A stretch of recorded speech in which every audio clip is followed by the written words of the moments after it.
دیکھ کر اور کچھ ہماری وہ سرپرستی اور ہمارے ساتھ یہ کریں. تو اعلیٰ حضرت اس کے ضمن میں بہت زبردست اور مفصل فتویٰ تحریر فرمایا پڑھنے سے متعلق. اب وہ صفحہ نمبر مجھے یاد نہیں ہے، اس کا فتویٰ کسی حد تک یاد ہے. اس میں اعلیٰ حضرت امام علیہ سنت نے جو ان کو مطلب کچھ لکھا، جس کا مجھے خلاصہ یاد ہے، یہ وہ کہ جب انہوں نے اعلیٰ حضرت سے کچھ معاونت چاہی کہ آپ کچھ ان کی انجمن کی یا ان کی ادارے کی معاونت کریں، کچھ وقت دیں ان کو. آپ نے فرمایا کہ 2-4 ماہ یا 2-4 ہفتے کو اس طرح لکھا ہوا ہے، آپ کسی کو میرے پاس بھیج دیں، وہ میرے ساتھ وقت گزارے. اگر کوئی وقت ایسا پائے جس میں مسلک یا دین کا کام نہیں کر رہا تو مجھے کہہ دے کہ یہ وقت جو تم اس پر یہ نام کام نہیں کر رہے تو یہ کام کر لو، کہ مجھے وہ ہر وقت دین کے کام میں اور مسلک کے کام میں ہی مشغول پائے گا. ارے میرے پاس اتنا وقت ہی نہیں ہے. یہاں اعلیٰ حضرت نے ایک مدنی پھول یہ دیا کہ میری اس مصروفیت کو بعض نادانوں نے تکبر، غرور اور اس کا نام دے دیا. ہوتا ہے نا بعض اوقات کہ یار بڑا آدمی ملتا نہیں ہے. اب بڑا آدمی ملتا نہیں ہے نا، یہ شکایت سب کو ہوتی ہے. جب آپ بڑے بنو گے تو پتہ چلے گا کہ بڑا آدمی بڑا بنتا کیسے. اگر واقعی بڑا ہے، نام کا بڑا نہیں، کام کا بڑا ہونا چاہیے. ورنہ کئی نام کے بڑے ہوتے ہیں، ان کے پاس کام کچھ نہیں ہوتا، بہت ٹائم ہوتا ہے ان لوگوں کے پاس. ہمیں لگتا ہے کہ ان کے پاس ٹائم نہیں ہے، حقیقت میں ان کے پاس بہت ٹائم ہوتا ہے. ان کے پاس اسنوکر کھیلنے کا ٹائم ہوتا ہے، ان کے پاس سوئمنگ کرنے کا ٹائم ہوتا ہے. جن کو جو وہ بڑے لوگ جن کو آپ بڑا کہتے ہو اور جن کے بارے بعضوں کا مشہور ہوتا ہے، میں ہر ایک کا نہیں کہتا کہ ان کے پاس ٹائم نہیں ہوتا. ان کے پاس جیم کھانے کا ٹائم ہوتا ہے، ان کے پاس ایکسرسائزوں کا ٹائم ہوتا ہے، ان کے پاس 2 گھنٹے 3 گھنٹے فلمیں دیکھنے کا ٹائم ہوتا ہے، ان کے پاس دوستوں کے ساتھ بیٹھ کر تاش کھیلنے کا ٹائم ہوتا ہے. ان کے پاس بہت ٹائم ہوتا ہے کیونکہ دفتر میں اتنا ٹائم لگتا نہیں ہے اور اتنا زیادہ وہ اوور لوڈ ہوتے نہیں ہیں. ایسے کئی ادارے اور کئی ایسے لوگ ہوتے ہیں جو اتنے زیادہ سچ بزی ہوتے نہیں ہیں، لیکن بعض کے ساتھ ایسا ہوتا ہے کہ ان کو اپنے آپ کو بزی ڈکلیئر کرنا پڑتا ہے، کہ ان کو بزی ڈکلیئر کرنا ہی گویا کہ ان کے بڑا ہونے کے لیے مطلب ہوتا ہے. یہ میں بہت پریکٹیکلی اور جو حقیقت پسند ہے اور سچائی قبول کرنے کا جذبہ ہے، ہو سکتا ہے کہ شاید وہ میری بات سے اتفاق کرے کہ نہیں یار یہ بولتا صحیح ہے. کیونکہ مجھے ذاتی طور پر اس کا ہے مطلب کہ تجربہ، مشاہدہ، جس کو آپ جو نام دے دیں، تو وہ ان کے پاس ٹائم ہوتا بہت ہے، لیکن ان کی مصروفیتیں یہ ہوتی ہیں. اور جو کام کے ہوتے ہیں، جیسے اعلیٰ حضرت واقعی بڑے تھے، ان کو فتوے بھی لکھنے ہیں. اب 30 جلدیں جو اعلیٰ حضرت کے فتوا کی ہمارے پاس ہیں، 20 یا 22 ہزار صفحات ہیں یہ 30 جلدوں کے تقریباً، اور ہزارہ فتوے، سینکڑوں رسائل. تو لکھنے نہیں، پڑھنے بیٹھے زندگی نکل جائے گی.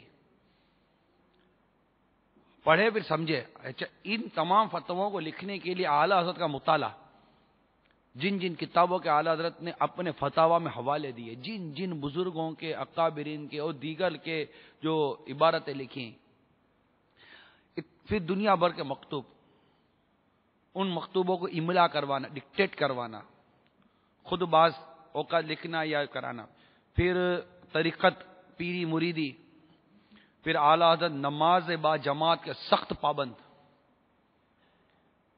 پھر لوگوں کے ساتھ اس نے معاشرت، میل ملاپ، گھر بار، بیوی بچوں والے تھے، فیملی ممبر تھے. تو ان تمام چیزوں کو اگر دیکھیں تو اب اعلیٰ حضرت نے فرمایا کہ میرے پاس اگر وقت فارغ ہو تو آپ کہیے کہ بھائی یہ وقت آپ کا فارغ تھا، آپ ہمیں دے دیجیے. یعنی میرے پاس آپ مہینہ 2 مہینہ رک جائیں، آپ کوئی لمحہ مجھے دین کے کام سے فارغ نہیں پائیں گے. اچھا، ہو سکتا ہے کہ آپ کے ذہن میں ہو گیا سوتا بھی تو ہے آدمی.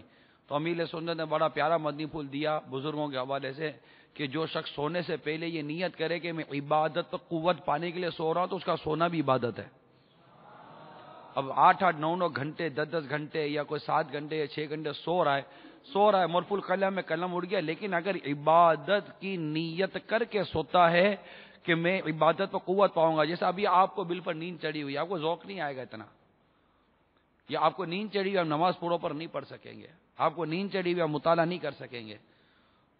تو عبادت پر قوت پانے کے لیے نیند ضروری ہے کہ نیند سے انسان مطلب ذہنی طور پر فریش ہو جاتا ہے. انڈرسٹوڈ سی بات ہے، اس کی بیٹری چارج ہو جاتی ہے.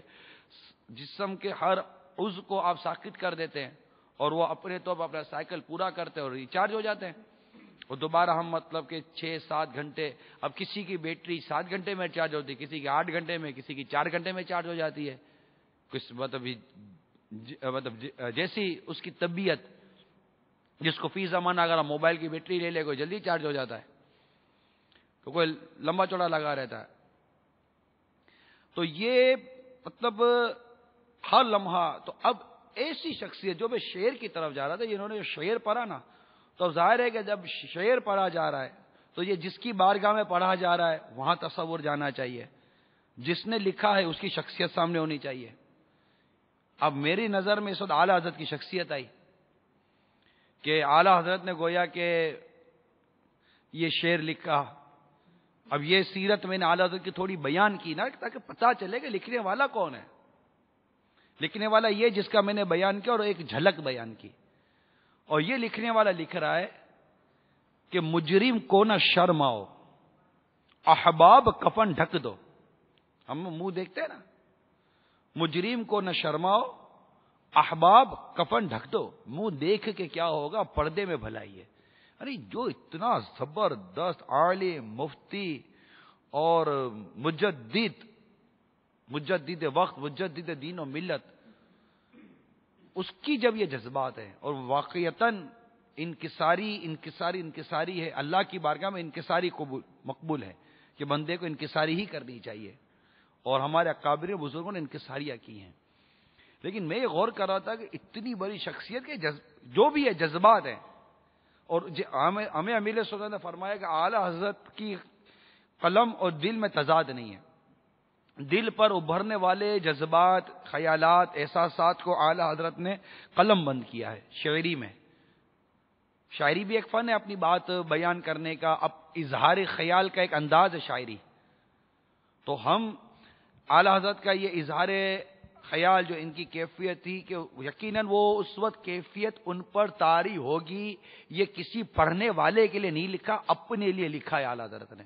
یہ میرا ذہن مطلب انفارم، مطلب میرا اس میں اعتقاد ہے. اور وہ اعلیٰ حضرت پر ایک کیفیت تھی انکساری. ہوتا ہے انسان کو خوف خدا غالب ہو جاتا ہے. صحابہ کرام کے ارشاد اقوال ملتے ہیں، کاش کہ میں پرندہ ہوتا، کاش میری ماں نے مجھ کو نہ جنا ہوتا. کیسے کیسے اقوال ملتے ہیں، کاش کہ میں دمبا ہوتا، کاش کہ میں یہ ہوتا، کاش کہ میں درخت ہوتا، فلاں فلاں. کتنے مطلب اقوال ہمارے صحابہ کرام اور اکابرین کے ملتے ہیں، کاش میری ماں نے ہی مجھ کو نہ جنا ہوتا. تو اب یہ کیفیات کی بات ہوتی ہے تو ان کی یہ کیفیات تھیں اور اس پر اپنی کیفیت دیکھی نا. یہ وہ شاعر نہیں تھے جنہوں نے ایک خیالات لکھ دیے کہ پڑھنے والے پڑھتے رہیں گے اور جھومتے رہیں گے. نہیں، یہ اپنی کیفیت لکھتے ہیں. اور اپنی کیفیت یہ لکھی ہے کہ مجرم کو نہ شرماؤ، احباب کفن ڈھک دو. اس میں ہمارے لیے سبق دیکھیے کہ ہم تو ویسے ہی مطلب کہ وہ امیر علیہ سنت کا وہ شعر یاد آ رہا ہے، میرے رخ کی سیاہی سے اندھیری رات شرمائے، میرا چہرہ ہو تابہ نور عزت یا رسول اللہ. اب یہ رخ کی سیاہی، یہ کیا، یہ جو سامنے نظر آتی ہے کیمرے پر لائٹیں پر کر جو چمکتا ہے چہرہ، کیا یہ رخ کی روشنی ہو، یہ سیاہی یا نہ سیاہی مراد ہے؟ ظاہر ہے کہ اس سے باطن مراد ہے. اور ہم سمجھ سکتے ہیں کہ ہمارا رخ کتنا روشن ہے، کتنا سیاہ ہے. کیونکہ یہ جلد کی یا چمڑی کی، یہ جو جلد کی جو مطلب کہ وائٹنس ہے یا بلیکنس ہے، اس کا نہیں.